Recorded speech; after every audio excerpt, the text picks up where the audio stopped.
अगर आप भी लेना चाहते हैं देश दुनिया की तमाम जानकारी तो आज ही सब्सक्राइब करें हमारे चैनल को। साथ ही नीचे दिए बेल आइकन को जरूर दबाएं ताकि हर अपडेट आप तक पहुंच सके। नमस्कार, प्रभाव साक्षी न्यूज नेटवर्क पर आप सभी का स्वागत है। ऐसा कोई सगा नहीं जिसको चीन ने ठगा नहीं। ये बात हम इसलिए कह रहे हैं क्योंकि चाइना से जिस वायरस ने बाहर निकलकर पूरी दुनिया में तबाही मचा रखी है, उसी चीनी वायरस को पकड़ पाने में चाइना की जो जांच किट है वो नाकाम साबित हो रही है।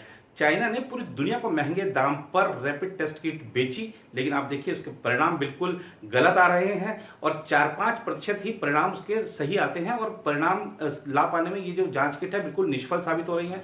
हमारे यहाँ पे राजस्थान ने सबसे पहले रोक लगाई इस जांच किट पर, क्योंकि वहां पर बिल्कुल जो कोरोना पॉजिटिव पाए गए थे उनको रैपिड टेस्ट किट पे जांच किया गया तो वो नेगेटिव बता रहा था। तो इसी से आप अंदाजा लगा सकते हैं कि चाइना ने कैसा खेल दुनिया के सामने इस महासंकट के समय में भी खेला है। आज पंजाब ने रोक लगा दी, हरियाणा ने रोक लगा दी और चाइना इतने महंगे दाम पर पूरी दुनिया को खराब गुणवत्ता की जो चीजें बेच रहा है, उससे इस ड्रैगन की जो मानसिकता है वो सबके सामने आती है, पूरी दुनिया के सामने आती है। और अब भारत की बात करें तो भारत में जो संक्रमितों की संख्या 21,700 के पार जा चुकी है।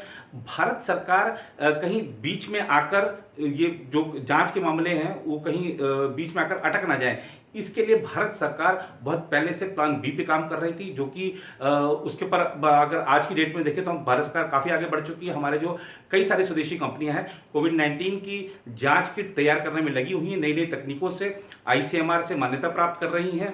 और अगर हम बात करें, एक साउथ कोरियन कंपनी है जो कि हरियाणा के मानेसर में है, उसकी जांच किट को आईसीएमआर ने मंजूरी दे दी है। और मंजूरी देने के साथ ही खासतौर पर एक बात बताएं आपको कि ये जो साउथ कोरियन कंपनी है जो इसकी जो जांच किट है चाइना से बहुत सस्ती है और इसको भी बहुत बड़ी मात्रा में मैन्युफैक्चरिंग की जा रही है और कई राज्य सरकारों ने ऑर्डर भी दे दिए हैं इस कंपनी को। और इसके साथ ही डीआरडीओ ने एक पहल करते हुए एक चलती फिरती प्रयोगशाला शुरू की है, जिसको रक्षा मंत्री राजनाथ सिंह ने आज शुभारंभ किया और हैदराबाद में ये बनाई गई है प्रयोगशाला। और खासतौर पर ये WHO और हमारे आईसीएमआर के सभी मानकों को पूरा करती है, अंतर्राष्ट्रीय मानक जो है सबको पूरा करती है और इसमें दिन भर में 1000 टेस्ट किए जाने की क्षमता अभी फिलहाल है बताई जा रही है। तो भारत सरकार का प्लान बी पूरी तरीके से काम कर रहा है। और खास बात यह है कि जो आप देखिए कि दुनिया के अन्य देशों को देख लीजिए, आज जो स्वास्थ्य मंत्रालय की प्रेस कॉन्फ्रेंस थी, नियमित संवाददाता सम्मेलन जो होता है, उसमें जो मुद्दा इसी बात पर केंद्रित रहा कि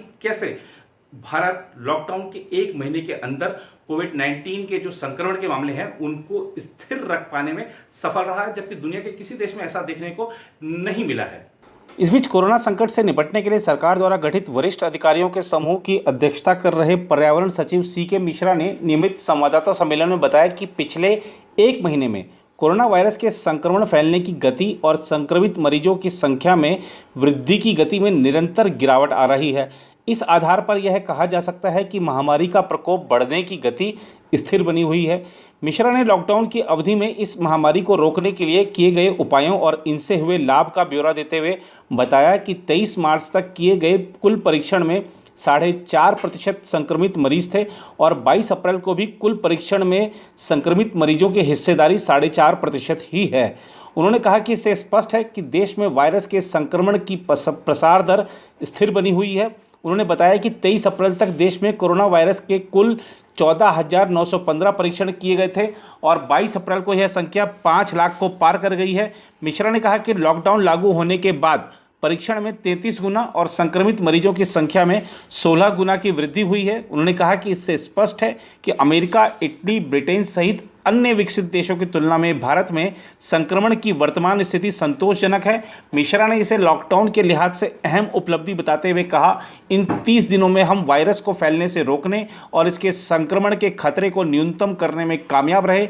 मिश्रा ने कहा कि महामारी के बढ़ने के खतरे से निपटने के लिए पिछले 1 महीने में स्वास्थ्य सुविधाओं के विस्तार और इलाज की खोज सहित अन्य मोर्चों पर महत्वपूर्ण कार्य किए गए। उन्होंने बताया कि इसके तहत पिछले 1 महीने में कोविड-19 के लिए निर्धारित अस्पतालों की संख्या 3.5 गुना बढ़ी, जबकि पृथक बिस्तरों की संख्या में भी इतनी ही वृद्धि हुई है। इस दौरान स्वास्थ्य मंत्रालय में संयुक्त सचिव लव अग्रवाल ने बताया कि बीते 24 घंटे में कोरोना वायरस के 1400 नए मामले सामने आए। इसके साथ ही संक्रमित मामलों की संख्या 21,393 हो गई है। अग्रवाल ने बताया कि कोविड-19 से संक्रमित 4,257 मरीज अब तक स्वस्थ हो चुके हैं। इसके साथ ही स्वस्थ होने वाले मरीजों का प्रतिशत भी बढ़कर अब 19.89% हो गया है। उधर केंद्र सरकार के सभी विभागों को यह सुनिश्चित करने को कहा गया है कि भीड़भाड़ रोकने के लिए उप सचिव से नीचे स्तर के 1/3 से अधिक कर्मचारियों को कार्यालय नहीं बुलाया जाए तथा आपस में दूरी बनाकर चलने के नियम का अनुपालन हो। कार्मिक मंत्रालय ने ऐसा परिपत्र जारी किया है। यह कदम ऐसे समय में उठाया गया है जब यह देखा गया कि कुछ मंत्रालयों विभागों में उप सचिव स्तर से नीचे के 1/3 से अधिक कर्मी कार्यालय में बुलाए जा रहे हैं। उधर कोरोना वायरस महामारी का असर अब सरकारी कर्मचारियों पर भी पड़ने लगा है। केंद्र सरकार ने इस संकट के कारण बढ़े वित्तीय बोझ के चलते 50 लाख सरकारी कर्मचारियों और 61 लाख के करीब पेंशन भोगियों के महंगाई भत्ते में जून 2021 तक कोई वृद्धि नहीं करने का फैसला किया है। वित्त मंत्रालय के व्यय विभाग द्वारा जारी एक आधिकारिक ज्ञापन में कहा गया है, कोरोना वायरस महामारी के कारण उत्पन्न संकट को देखते हुए केंद्र सरकार के कर्मचारियों तथा पेंशन भोगियों को महंगाई भत्ते में 1 जनवरी 2020 से मिलने वाली किस्त का भुगतान नहीं करने का निर्णय लिया गया है। इसके साथ ही 1 जुलाई 2020 से और 1 जनवरी 2021 में जारी होने वाले महंगाई भत्ते की अगली किस्तों का भुगतान भी नहीं करने का निर्णय लिया गया है। हालांकि सरकारी कर्मचारियों और पेंशन भोगियों को मौजूदा दर पर महंगाई भत्ते का लाभ मिलता रहेगा। उधर केंद्रीय वाणिज्य और उद्योग मंत्री पीयूष गोयल ने उद्योग जगत को आश्वस्त किया है कि जहां भी संभव होगा काम धंधे शुरू करने की इजाज़त जल्द से जल्द दी जाएगी। उद्योग संगठन PhD chambers of commerce and industry ने एक बयान में यह जानकारी दी। गोयल ने उद्योग जगत को कारोबार के जोखिम का आकलन करने, कारोबार बढ़ाने के नवोन्मेषी तरीकों पर विचार करने तथा धैर्य न खोने की सलाह भी दी है। बयान के अनुसार केंद्रीय मंत्री ने पीएचडी सीसीआई के सदस्यों को ऑनलाइन संबोधित करते हुए कहा, हम आश्वस्त करते हैं कि जहां भी संभव होगा आर्थिक गतिविधियों को जल्दी शुरू किया जाएगा। उन्होंने लोगों से कोरोना वायरस महामारी की रोकथाम के लिए सरकार द्वारा जारी किए गए दिशा निर्देशों का पालन करने का भी अनुरोध किया। गोयल ने कहा, ऐसा देखा गया है कि जिन देशों ने अपने नागरिकों के स्वास्थ्य पर अधिक ध्यान दिया और लोगों की जान बचाने के कठोर उपाय किए, उन देशों ने इस आपदा का बेहतर तरीके से सामना किया तथा लॉकडाउन समाप्त होने के बाद ऐसे देशों ने तेजी से वापसी की। उन्होंने कहा, यह हमारा राष्ट्रीय कर्तव्य है कि सरकार से आयात को रोकने अथवा आयात पर भारी भरकम शुल्क लगाने की अपेक्षा रखने की बजाय हम भारत में बने उत्पादों को ही खरीदें और उनका ही उपभोग करें।